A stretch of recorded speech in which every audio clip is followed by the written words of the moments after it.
प्रिय छात्रों, आज हम पढ़ेंगे भाषा, लिपि, व्याकरण, शब्द शक्ति और अलंकार। इसके बारे में हम विस्तार से अध्ययन करेंगे, जिसमें निम्नलिखित रिक्त स्थानों की पूर्ति कीजिए। पहला प्रश्न है, व्यापक क्षेत्र में प्रयुक्त होने वाली याचिक अभिव्यक्ति कहलाती है। खाली स्थान में क्या आएगी? भाषा आएगी। प्रश्न नंबर 2, सीमित क्षेत्र में बोली जाने वाली भाषा के स्थानीय रूप को भाषा या बोली या उपभाषा कहते हैं। प्रश्न नंबर 3, मौखिक भाषा के लिखित रूप में प्रयुक्त संकेत चिन्हों को क्या कहते हैं? खालिस्तान में क्या आएगा? लिपि कहते हैं। प्रश्न नंबर 4, खालिस्तान के कारण बोली या भाषा में बदल जाती है, तो व्यापकता और सहायिकता भाषा और बोली में बदल जाती है। प्रश्न नंबर 5, विचार विनिमय के मौखिक और लिखित के माध्यम से को कहते हैं, तो भाषा कहते हैं। प्रश्न नंबर 6, पूर्वी हिंदी में शामिल बोलियां हैं। पूर्वी हिंदी में बोलियां शामिल हैं, जिसमें अवधी, बघेली, छत्तीसगढ़ी शामिल है। प्रश्न नंबर 4, पश्चिमी हिंदी में शामिल बोली कुल संख्या कितनी है? तो ये 5 हो जाएगी। ये 5 आपकी। 8वां क्वेश्चन, देवनागरी लिपि का विकास हुआ है, तो इसका विकास हुआ है ब्राह्मी लिपि से। प्रश्न नंबर 9, मनुष्य के पारंपरिक विचार विनिमय, संदेश, सूचना तथा भावना की अभिव्यक्ति का माध्यम कहलाता है, तो इसका सही होगा भाषा कहलाती है। प्रश्न नंबर 10, भाषा के खालिस्तान या रूप या होते हैं, तो भाषा के 2 रूप होते हैं, लिखित या मौखिक रूप होते हैं। प्रश्न नंबर 11, हिंदी के क्षेत्र में शामिल बोलियां की कुल संख्या कितनी है? तो 18 बोलियां। हिंदी में कुल 18 बोलियां हैं। प्रश्न नंबर 12, भाषा के वर्तनी चिन्हों को कहा जाता है? लिपि कहा जाता है। प्रश्न नंबर 13, ब्राह्मी लिपि से उत्पन्न हुई, तो देवनागरी लिपि है जो ब्राह्मी लिपि से उत्पन्न हुई। खालिस्तान भाषाएं देवनागरी लिपि में लिखी जाती है। संस्कृत, हिंदी और नेपाली देवनागरी पर लिपि जाती है। प्रश्न नंबर 15, भाषा को शुद्ध या परिनिष्ठ रूप में लिखने या बोलने से संबंधित नियमों को शास्त्र कहलाता है, तो व्याकरण कहलाता है। प्रश्न नंबर 16, खालिस्तान से भाषा को परिनिष्ठ या मानक रूप प्राप्त होता है, तो व्याकरण से। प्रश्न नंबर 17, वाक्य में प्रयुक्त सार्थक शब्द खालिस्तान कहलाता है, तो पद कहलाता है। प्रश्न नंबर 18 है कि भाषा की सबसे छोटी इकाई है जिसके टुकड़े नहीं किए जा उसके होते हैं वर्ण, जो कहते हैं वर्ण। 19, पंजाबी और उर्दू तो खालिस्तान कहते हैं, तो उसको कहते हैं गुरुमुखी या पारसी लिपि कहते हैं। प्रश्न नंबर 20, राष्ट्र के बहुसंख्यक लोगों द्वारा प्रयुक्त भाषा को कहते हैं राष्ट्रभाषा। के कार्यों में प्रयुक्त भाषा को कहते हैं तो राजकाज भाषा। जिसमें 22वां क्वेश्चन है। 22वां क्वेश्चन देखो, जिसमें वर्कशॉप और सेशन, तो इसका होता है, इसको दोनों का हिंदी कार्यशाला और सत्र होता है। प्रश्न नंबर 23, सांकेतिक अर्थ या लोक प्रचलित अर्थ का संबंध शब्द शक्ति से होता है, तो अभिधा शब्द शक्ति से। प्रश्न नंबर 13, रूढ़ि या प्रयोजन पर आधारित अन्य अर्थ का बोध प्रकट करने वाली शब्द शक्ति कहलाती है, तो यहाँ पर आएगी लक्षणा शब्द शक्ति कहलाती है। प्रश्न नंबर 3, लक्षणा शब्द शक्ति के भेद होते हैं 2। कज्जल के कूट पर दीपशिखा होती है, शाम घन घन मंडल में दामिनी की धारा है, उक्त काव्य पंक्ति में अलंकार है, तो संदेह अलंकार है, संदेह अलंकार है। प्रश्न नंबर 27, निकम में रहकर मनुष्य की चिंतन शक्ति थक गई है, उक्त पंक्ति में शब्द शक्ति कौन से? लक्षणा शब्द शक्ति। प्रश्न नंबर है आपका 28, किसी ने कहा सूर्य अस्त होने वाला, उक्त पंक्ति में शब्द शक्ति है, तो व्यंजना शब्द शक्ति। प्रश्न नंबर 19, ओस की बूंद है कि मोती की अनगिनत, तो उक्त पंक्ति में अलंकार रहेगा आपका संदेह अलंकार। प्रश्न नंबर आपका 13 रहेगा, पड़त भ्रामक शुक्र तुंड पर सोच कर कुसुम पलाश, उक्त पंक्ति में अलंकार रहेगा भ्रांतिमान अलंकार। प्रश्न नंबर 31, को गट्टी ये वृक्ष भानुजा है हलदर के वीर, उक्त पंक्ति में अलंकार है श्लेष अलंकार। प्रश्न नंबर 32 में शुभरन को शोध दत्त फिरे कवि कामी अरुचोर, उक्त पंक्ति में अलंकार है, तो श्लेष अलंकार है। प्रश्न नंबर 33, आशा मेरे हृदय मरु की मंजू मंदाकिनी है, उक्त अलंकार है रूपक अलंकार। प्रश्न नंबर 34, केशों से मोती जरते हैं मेघों से पानी, उक्त अलंकार है सो संदेह अलंकार। जीभ सी कुंजी पाकर वे लगाए क्यों मुंह में ताला, उक्त पंक्ति में शब्द शक्ति है, तो लक्षणा शब्द शक्ति। प्रश्न नंबर 36, पैदनाचार्य ने कहा 4 बज गए घंटी बजा दो, उक्त पंक्ति में शब्द शक्ति कौन सी? अभिधा शब्द शक्ति। प्रश्न नंबर 37, कुमार ने कहा बेटी बादल हो गई है। उक्त पंक्ति में शब्द शक्ति है व्यंजना। प्रश्न नंबर 38, राम साधु तुम साधु श्यान। उक्त पंक्ति में शब्द शक्ति रहेगी व्यंजना। प्रश्न नंबर 39, बिजली की चकाचौंध देकर दीपक की लो रोती है। उक्त पंक्ति में शब्द शक्ति है लक्षणा। 40 है कि शून्य कहु तरु अरक ते अरक समान दुधोत। उक्त अलंकार है यमक अलंकार। अब आपके इंग्लिश वाले को आपको अलाउंस, जिसको पता बोलते हैं, बैलेट यानी मत पत्र। इंग्लिश के वाले आपको कोरम का होता गणपूर्ति, पैक्ट का होता समझौता, लाइसेंस का होता अनुज्ञप्ति और ग्रांट का होता अनुदान। गजेटेड यानी राजपत्र, डिस्पोजल निष्पादन। प्रश्न नंबर है आपका 45, क्रेड यानी सवर्ग, जेन्यूस यानी जनगणना। प्रश्न नंबर आपका 46, लक्ष्यार्थ को बोध करने वाली शब्द शक्ति होती है लक्षणा। व्यंग्यार्थ को प्रकट करने वाली व्यंजना शब्द शक्ति होती है, इसमें व्यंजन आएगा। प्रश्न नंबर, वाच्यार्थ का संबंध शब्द शक्ति से होता है तो अभिधा शब्द शक्ति से होता है। प्रश्न नंबर, मुख्यार्थ में बाधा होने पर व्यंजना शब्द शक्ति होती है। प्रश्न नंबर 50, शाब्दी और आरती व्यंजना शब्द शक्ति के भेद होते हैं। प्रश्न नंबर 51, काव्य का सौंदर्य बढ़ाने वाले तत्व को अलंकार कहते हैं। प्रश्न नंबर 52, जब काव्य में अर्थगत सौंदर्य का समावेश होता है उससे कहते हैं अर्थालंकार। वर्णों की आवर्ती के सौंदर्य को कहते हैं अनुप्रास अलंकार। प्रश्न नंबर 54, भिन्न भिन्न अर्थों वाले शब्दों की आवर्ती को यमक अलंकार कहते हैं। 55, प्रसंगानुसार भिन्न भिन्न अर्थ वाले शिष्ट श्लिष्ट शब्द अलंकार कहलाता श्लेष अलंकार। 56, पिपर पात सरिष मन डोला। उक्त पंक्ति में अलंकार होगा उपमा अलंकार। 57, जिस काव्य पंक्ति में उपमेय में उपमान की संभावना उसे अलंकार कहते उत्प्रेक्षा अलंकार। शीय मुख मनु मंजू मयंक उक्त पंक्ति में अलंकार है तो उत्प्रेक्षा अलंकार। जब बिना कारण के कोई कार्य उत्पन्न हो उसे क्या कहते हैं, जब बिना कार्य तो उसको होते विभावना अलंकार। आनंद रहित सकल रस भोगी उक्त अलंकार है विभावना अलंकार। अब आते हैं आपकी पारिभाषिक शब्दावली को आपको पढ़ना है। जैसे एलिबिलिटी का अर्थ होता है योग्यता, अकेडमिक का शैक्षणिक, और तदर्थ का होगा एडमिनिस्ट्री प्रशासन, एप्लीकेशन या आवेदक एप्लीकेंट, अपॉइंटमेंट नियुक्ति अपॉइंटमेंट, एबेंस यानी अनुपस्थिति, अपसेंट यानी अनुपस्थिति, एक्शन यानी कार्रवाई, एडजस्टमेंट समायोजन, अपेक्सिडेंस यानी कि परिशिष्ट, अपॉइनेट यानी नियुक्ति, अप्रोल यानी अनुमोदन कर दिया गया, और अरेंज यानी बकाया, एन्युअल यानी वार्षिक, एसेस्ट यानी परिसंपत्ति, बेच यानी न्याय, बिटलेटेस यानी द्विपक्षीय, एक्सोज अभियोजन, असेंट यानी अनुमति, बेसिक पे मूल वेतन, बायोलॉजिग्राफी यानी संदर्भ सूची, बिल यानी विधेयक, ब्लू प्रिंट यानी रूपरेखा, बॉन्ड यानी बंधक पत्र, बोर्ड यानी निकाय, कैबिनेट यानी मंत्रिमंडल मंडल, बोनस यानी अभिलाषा, ब्रीफ यानी संदेश, क्रेड यानी संवर्ग, और कैपिटल यानी पूंजी, केस यानी प्रकरण, चेन्यूज यानी जनगणना, कमीशन यानी आयोग, कोरिडिशम यानी शुद्धि पत्र, कमिटेड यानी समिति, काउंसिल यानी परिषद, कोऑर्डिनेटर फूल दूसरी प्रत्यय, अलाउंस यानी भत्ता, डीप यानी विधेयक, क्रेडिट यानी उधार या साख,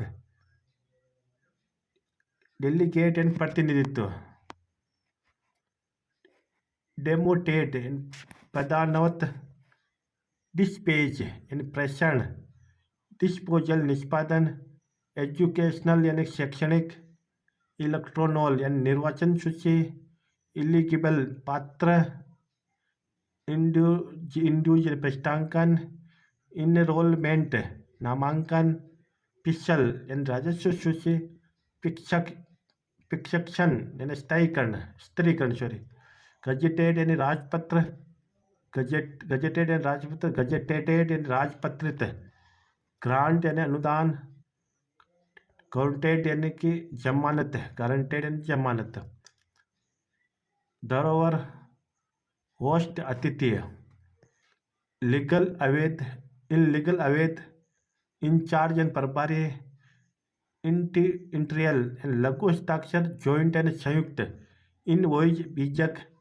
जूरनल यानी दैनिक या पत्रिका होती है, लेबर वेटरी या श्रम कल्याण, लैंडमार्क सीमा चिन्ह, लीज पट्टा, लेआउट यानी खाका योजना, लीगल यानी वैध, लाइसेंस यानी अनुज्ञप्ति, लॉक आउट यानी तालाबंदी, लॉग बुक यानी कार्यपंजिका, मैनिफेस्टो यानी घोषणा पत्र, मंजूरिटी यानी बहुमत, मेरिट यानी विलय पत्र, मेमोरेंडम यानी ज्ञापन, मिसेस्टेंस यानी प्रवास, मिनिस्ट्रीज यानी कार्यवृत्त, मोरगेज यानी बंधक, एगेटिव यानी ये आपको देखना है सभी को, ये आपके सामने लिखे इसको आपको देखना है, आप सभी इनको देख सकते हो और पढ़ना है सभी आपके सामने। अब आप पढ़ेंगे अभिव्यक्ति और माध्यम, जिसमें अति लघुतरात्मक प्रश्न है। जैसे पहला प्रश्न, बोले हुए शब्दों का माध्यम कौन सा होता है? तो रेडियो होता है। प्रश्न नंबर 2, अंतर क्रियात्मक और सूचनाओं की विपुलता का माध्यम है इंटरनेट। जनसंचार के आधुनिक माध्यमों में सबसे प्राचीन माध्यम कौन सा? अखबार। संदर्भ के रूप में प्रयुक्त होने वाले जनसंचार का माध्यम कौन सा है? तो अखबार। पत्रकारिता में स्टोरीज किसे कहा जाता है? तो अखबारों को। प्रश्न नंबर 6, कहानी के विपरीत उल्टा पिरामिड शैली में क्लाइमैक्स कहा जाता है, कहा होता है? तो खबर के प्रारंभ में। प्रश्न नंबर 7, रेडियो समाचार में 2454 को कैसे लिखा जाता है? 2454 को कैसे लिखा? 2454 को लिखा जाता है। रिपोर्टर से प्राप्त दृश्य रहित सूचना को टेलीविजन की भाषा में कहा जाता है ड्राई एंकर। प्रश्न नंबर 9, घटना के प्रत्यक्षदर्शी के लघु साक्षात्कार को टेलीविजन की भाषा में कहा जाता है एंकर बाइट। दृश्यों के साथ प्रयुक्त प्राकृतिक आवाजों को टेलीविजन की भाषा में क्या कहा जाता है? नेट या नेट साउंड। प्रश्न नंबर 11 है, भारत में इंटरनेट पत्रकारिता की प्रथम साइट कौन सी है? तो रीडीप। प्रश्न नंबर 12, समाचार का इंट्रो कौन से ककार में लिखा जाता है? क्या, कौन, कहाँ और कब में लिखा जाता है? प्रश्न नंबर 13, सूचनात्मक और तथ्य आधारित ककार कौन सा होता है? क्या, कौन, कहाँ और कब? प्रश्न नंबर 13, मनोरंजन और तथ्यात्मक शैली पर आधारित लेख हैं पिक्चर। प्रश्न नंबर 15 है, विशेष रिपोर्ट कौन कौन के प्रकार हैं? तो खोजी रिपोर्ट, इन डेप्थ रिपोर्ट, विश्लेषणात्मक रिपोर्ट, विवरण रिपोर्ट। प्रश्न नंबर 16 है, अखबार की आवाज़ किस लेख को माना जाता है? संपादकीय लेख को माना जाता है। प्रश्न नंबर 17, लेखकों के नाम से प्रसिद्ध और पसंद किए जाने वाला लेख कौन सा? स्तंभ होता है। प्रश्न नंबर 18, विशेष क्षेत्र में विशेष लेखन के विशेषज्ञ लेखकों के निर्धारित स्थान को क्या कहते हैं? डेस्क कहते हैं। प्रश्न नंबर 19 से संवाददाताओं के माध्यम कार्य का विभाजन क्या कहलाता है? बीट कहलाता है। प्रश्न नंबर 20, भुगतान के आधार पर अलग अलग अखबारों के लिए लिखने वाले पत्रकार क्या कहलाते हैं? तो फ्रीलांसर कहलाते हैं। प्रश्न नंबर 21, जनसंचार के प्रमुख माध्यम कौन कौन से? Print, TV, radio, internet. प्रश्न नंबर 22 से समाचार पत्र जनसंचार का कौन सा माध्यम है? मुद्रित माध्यम है। प्रश्न नंबर 23 से समाचार लेखन कौन सी शैली में किया जाता है? नाम लिखिए। तो उल्टा पिरामिड शैली में किया जाता है। प्रश्न नंबर 24, समाचार लेखन में कितने ककारों को काम में लिया जाता है? उनके नाम लिखो। समाचार लेखन में 6 ककारों को काम में लिया जाता है, जो निम्न है: कौन, कहाँ, कब, कैसे और क्यों। प्रश्न नंबर 25 से उल्टा पिरामिड शैली के अंतर्गत समाचार को कितने विभागों में विभाजित किया जाता है? 3 भागों में। उल्टा पिरामिड शैली में समाचार को कौन से 3 भागों में विभाजित किया जाता है? इंट्री, बॉडी और समापन में। प्रश्न नंबर 27, टीवी के विभिन्न चरण कौन कौन से? फ्लैश या breaking news, dry anchor, final anchor, visual, live और एंकर पैकेज। प्रश्न नंबर 28, फीचर लेख की क्या विशेषता है? एक अच्छा फीचर सुव्यवस्थित, सृजनात्मक और आत्मनिष्ठ होना चाहिए। प्रश्न नंबर 29, फीचर लेखन में कौन सी शैली का प्रयोग किया गया है? तो फीचर लेखन में सदैव सीधा पिरामिड शैली का प्रयोग किया गया। प्रश्न नंबर 30 है, मीडिया की भाषा में बीट किसे कहा जाता है? किसी भी विषय की विशेष जानकारी रखने वाले पत्रकारों के बीच काम का विभाजन बीट कहलाता है। प्रश्न नंबर 31, फीचर के कोई 4 प्रकार बताए? व्यक्तिगत फीचर, समाचार परक फीचर, यात्रा परक फीचर और चित्र परक फीचर। प्रश्न नंबर है आपका 32, फीचर लेखन में लेखक का कैसा दृष्टिकोण रहता? तो उसका रहता है निजी दृष्टिकोण। प्रश्न नंबर है आपका 33, फीचर और समाचार लेखन में एक अंतर बताइए। तो ये समाचार लेखन में सूचना देना आवश्यक होता है, फीचर लेखन में सूचना के साथ साथ मनोरंजन भी जुड़ जाता है। समाचार की भाषा सरल और विवरणात्मक होती है, फीचर की भाषा शैली और साहित्यिक होती है। प्रश्न नंबर 34, फीचर से आप क्या समझते हैं? लिखिए। जब कोई लेखक किसी घटना को इस प्रकार सजीव और रोचक शैली में प्रस्तुत करता है कि उसका स्वरूप पूर्णतः स्पष्ट हो जाए, उसको फीचर कहते हैं। अब आता लघुतरात्मक प्रश्न, जिसमें पहला प्रश्न, भारत में इंटरनेट पत्रिका का प्रारंभ किस प्रकार हुआ? संक्षेप में पहला, भारत में इंटरनेट पत्रिका का पहला दौर 1993 में शुरू हुआ। दूसरा दौर 2003 में शुरू हुआ। पहले दौर में भारत में भी प्रयोग हुए .com का तूफान आया और शीघ्र चला गया। अंत में वही टिके रह पाए जो मीडिया उद्योग में पहले थे, जैसे रोडी भारत की पहली साइट है जो गंभीरता से इंटरनेट पत्रकारिता कर रहे थे। प्रश्न नंबर 2, टेलीविजन से जुड़ी कमियां और विशेषता बताइए। पहले विशेषता, यह एक दृश्य और श्रव्य माध्यम है, इससे अनपढ़ व्यक्ति भी समाचार देख व सुन सकता है। इसमें किसी भी प्रकार उल्टा पिरामिड या पिरामिड शैली में लिखा जाता है। कमियां, किसी भी छवि को बिगाड़ सकता है, अनेक बार छोटी छोटी बातों को बार बार दिखाया जाता है, जिससे मामूली घटनाओं को बड़ा चटाकर दिखाया जाता है, जिससे सत्यता का अभाव रहता है। प्रश्न नंबर है आपका 3, मुद्रित माध्यम के लेखक को पत्रकारिता की क्या सावधानी रखनी चाहिए?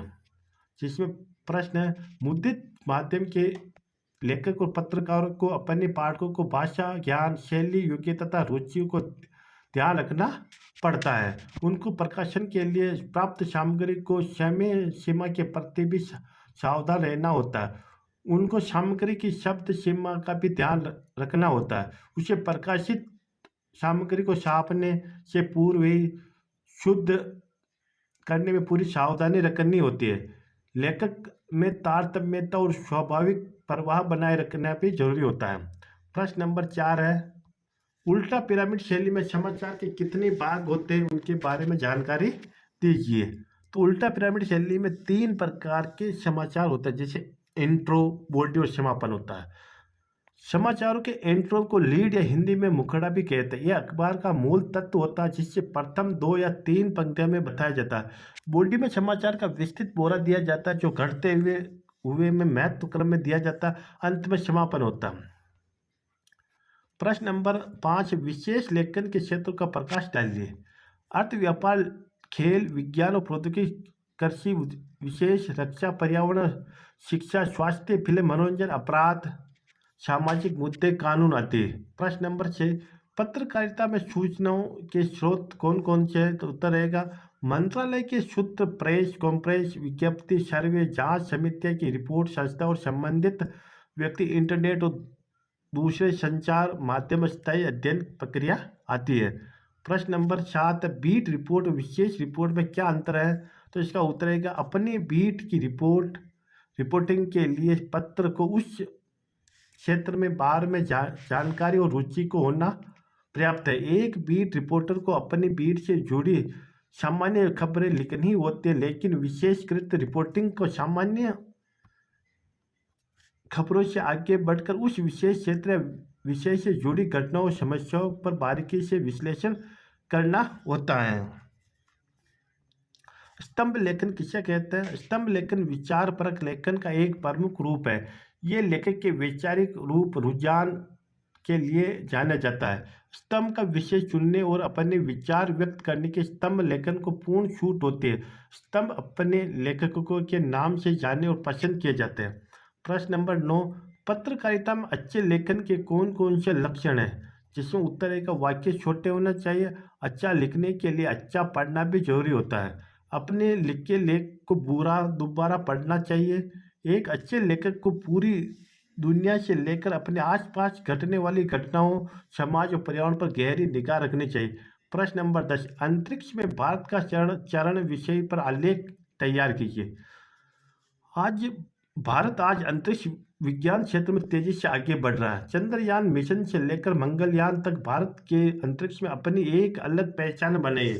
इसरो के वैज्ञानिकों ने अपने अभूतपूर्व सफल प्रयोग द्वारा देश को गौरवान्वित किया गया। अंतरिक्ष में भारत का ये सफर आसान नहीं रहा। भारत का अंतरिक्ष कार्यक्रम एक तकनीकी उपलब्धि नहीं है, बल्कि ये देश की आकांक्षाओं को विकास का प्रतीक है। अब इसका भारत के अंतरिक्ष कार्यक्रम की प्रमुख उपलब्धि, चंद्रयान मिशन चंद्रमा की सतह पर पहुंचाना, नाविक नाविक नेविगेशन सिस्टम, स्वदेश नेविगेशन सिस्टम का विकास, उपग्रह प्रक्षेपण, कई उपग्रह को अंतरिक्ष में भेजना, मंगलयान मिशन, मंगल ग्रह की कक्षा में प्रवेश करना। अब प्रश्न नंबर है आपका 11, जंक फूड की बढ़ती घुसपैठी विषय पर फिर से तैयार कीजिए। मनुष्य को संसार में जीने के लिए भोजन, जल, वायु की आवश्यकता होती है। प्राचीन काल में उसका जीवन प्रकृति के अनुकूल था, किंतु आज का सभ्य मनुष्य प्रकृति विरुद्ध जीवन जीता है। धन कमाने की व्यस्तता में इंसान का जीवन मशीनी हो गया। पहले मनुष्य सादा जीवन, पौष्टिक भोजन पर बल देता था, परंतु आज उसके पास घर में पकाकर खाने का वक्त नहीं है। वह बाजार में मिलने वाले या होटल में उपलब्ध चटपटे खाने का शौकीन हो गया।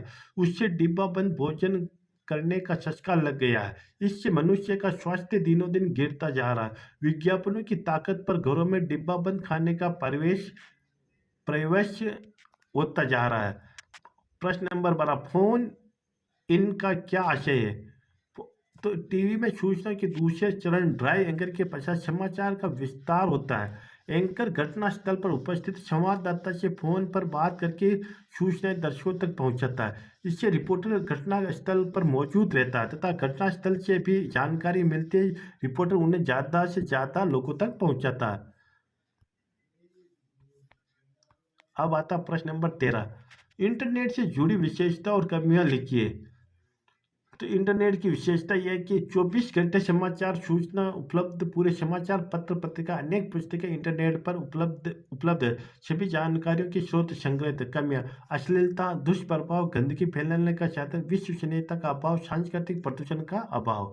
अब आता है रचनात्मक शैली कार्यालय पत्र, जिसमें जैसे पहला प्रश्न है कि चूरू कलेक्टर की ओर से रसद विभाग जो रजिस्ट्री चूरू का एक पत्र लिखे जिसमें राशन की दुकानों पर होने वाली अनियमितताओं के संबंध में कार्रवाई का आग्रह है। ये 4 नंबर का आएगा, एक आपको तैयार कर लेना। राजस्थान सरकार रसद विभाग चूरू, तो लिखकर का कि कलेक्टर कार्यालय, जिला कलेक्टर चूरू, क्रमांक आदेश क्रमांक शासन 2025, श्रीमान कलेक्टर साहब 13 जनवरी 2025 को। और आज आपको सूचना पत्र प्रेषित करके लेख कि कल की राजस्थान पत्रिका और दैनिक भास्कर प्रकाशित रसद विभाग अनियमितता को पढ़कर ज्ञात हुआ है कि लगभग सभी सरकारी उचित मूल्य की राशन दुकानों पर अनियमितता हो रही है। उपलब्ध सामग्री बीपीएल परिवार को न वितरण कर कालाबाजारी की जा रही है। अतः इस संदर्भ में आप उचित कार्रवाई कर उचित मूल्य की वस्तुओं की आपूर्ति चयनित गरीब परिवारों को कराना सुनिश्चित करें। अनैतिक कार्य कर रहे सभी राशन डीलर की लाइसेंस रद्द करें। आशा है कि आप इस कार्य को गंभीरता के साथ विचार कर उचित निर्णय लेंगे। शुभेच्छु। और ये आपका शुभेच्छु हो गया, जिला शिक्षा हो गया। अब एक विज्ञप्ति है, यानी कि वैकेंसी। स्वयं को सचिव राजस्थान पाठ्य पुस्तक मंडल अजमेर को मानते हुए सभी पुस्तक विक्रेताओं को सूचित करने की एक विज्ञप्ति जारी कीजिए ताकि सभी पुस्तक विक्रेता अपना पंजीकरण समय पर करवा सकते हैं। तो इसका उत्तर है कार्यालय सचिव राजस्थान पाठ्य पुस्तक मंडल अजमेर, जिसमें राजस्थान पाठ्य पुस्तक मंडल अजमेर 2025, ये आपका दिनांक 10 जनवरी 2025 और आज फरवरी होगी, मार्च होगी 5 मार्च है। पुस्तक विक्रेताओं का पंजीकरण। राजस्थान माध्यमिक शिक्षा बोर्ड द्वारा प्रकाशित विभिन्न कक्षाओं की पाठ्य पुस्तक केवल उन्हीं पुस्तक विक्रेताओं को उपलब्ध करवाई जाएगी जिनका राजस्थान पाठ्य पुस्तक मंडल अजमेर में पंजीकृत होगा।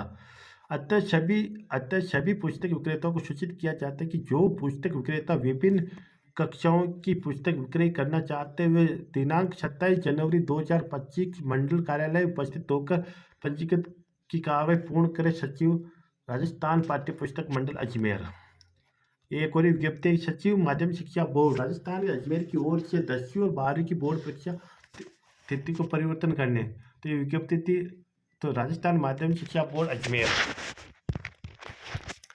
क्रमांक संख्या होगी 4 मार्च 2025, जिसमें आ गया कि माध्यमिक शिक्षा बोर्ड राजस्थान अजमेर द्वारा आयोजित कक्षा 10वीं और 12वीं की परीक्षा दिनांक 10 मार्च 2010 से प्रारंभ होनी थी, किंतु अप्रिय कारणों से अब 17 मार्च 2024 को आयोजित होगी। बोर्ड परीक्षार्थी अपना नवीन समय विभाग चक्र माध्यमिक शिक्षा बोर्ड राजस्थान की वेबसाइट से डाउनलोड कर सकते हैं तथा परीक्षा प्रवेश पत्र अपने विद्यालय से प्राप्त कर बहुदीय हस्ताक्षर और सचिव। एक निविदा निकलेगी, जैसे अपने विद्यालय के खेलकूद सामग्री क्रय करने तो निविदा तैयार कीजिए। निविदा सूचना राजकीय उच्च माध्यमिक विद्यालय क्रमांक लेखा 2023-24 15 नवंबर 2024, निविदा सूचना 11/2024। अध्यक्षताक्षर द्वारा निम्न विवरणात्मक खेल सामग्री की आपूर्ति हेतु प्रतिष्ठित निर्माताओं प्रतिष्ठानों की निविदाएं आमंत्रित की जाती है, जो कि निर्धारित तिथि को दोपहर 2 बजे तक प्राप्त हो जाएगी। उसी दिन 3 बजे इच्छुक निविदाकारों के समक्ष खोली जाएगी। निविदा पत्र निविदा खोलने से तिथि को 12 बजे तक निविदा शुल्क तथा धरोहर राशि का रेखांकित बैंक ड्राफ्ट बताना चाहिए। राजकीय उच्च माध्यमिक विद्यालय बाय के कार्यालय में जमा किया जा सकता है। निविदा का इस प्रकार है कि विवरण: खेलकूद सामग्री अनुमानित राशि 50,000 रुपये, धरोहर राशि 2500 रुपये। निविदा खोलने की तिथि 20 नवंबर 2024। निविदा पत्र शुल्क 50 रुपये।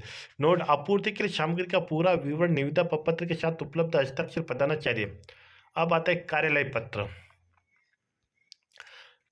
बिरोल ग्राम पंचायत के सचिव की ओर से अपने जिला कलेक्टर को गांव में फैली मौसमी बीमारियों तथा जैसे मलेरिया, डेंगू, चिकनगुनिया के उपचारात्मक शिक्षकों की टीम भेजने हेतु कार्यालय पत्र लिखिए। जो पत्राग हो गया, सचिव हो गया, ग्राम पंचायत बिरोल और सेवा में 12 जून 2024 को। श्रीमान जिला कलेक्टर महोदय, जिला झुंझुनू, राजस्थान। अब आता है कि मौसमी बीमारी के उपचारात्मक शिक्षकों की नियुक्ति के क्रम में प्रतिवर्ष की भांति गर्मी का मौसम आते ही गांव में मलेरिया, डेंगू, चिकनगुनिया आदि मौसमी बीमारियों का प्रकोप बढ़ने लगा है। इस वर्ष यह स्थिति कुछ अधिक ही दिखाई दे रही है। ग्राम पंचायत क्षेत्र में एक डिस्पेंसरी है, परंतु उसमें भी आवश्यक दवाइयों की नितांत कमी है और चिकित्सकों की भी नियुक्ति नहीं है। इसलिए मौसमी बीमारियों का प्रकोप को दूर करने तथा रोगियों के उपचार करने के लिए चिकित्सकों की एक टीम गांव में भेजने की व्यवस्था जरूरी है। अतः इस संबंध में चिकित्सकों की टीम की उचित कार्रवाई कर गांव की जनता के हितार्थ आदेश प्रचारित करे। बहुदीय हस्ताक्षर करना आपको यहाँ सचिव ग्राम पंचायत बिरदौल। एक आती अधिसूचना।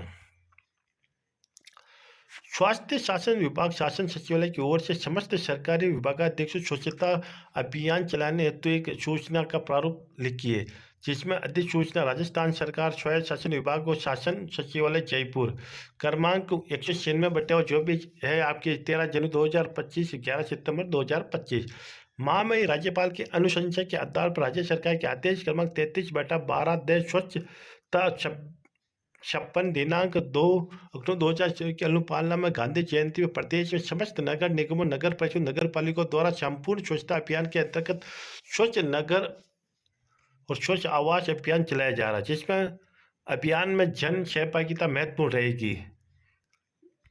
जिसमें विषय की सार्वजनिकता पर्यावरण प्रदूषण पर आपको एक निबंध लिखना है।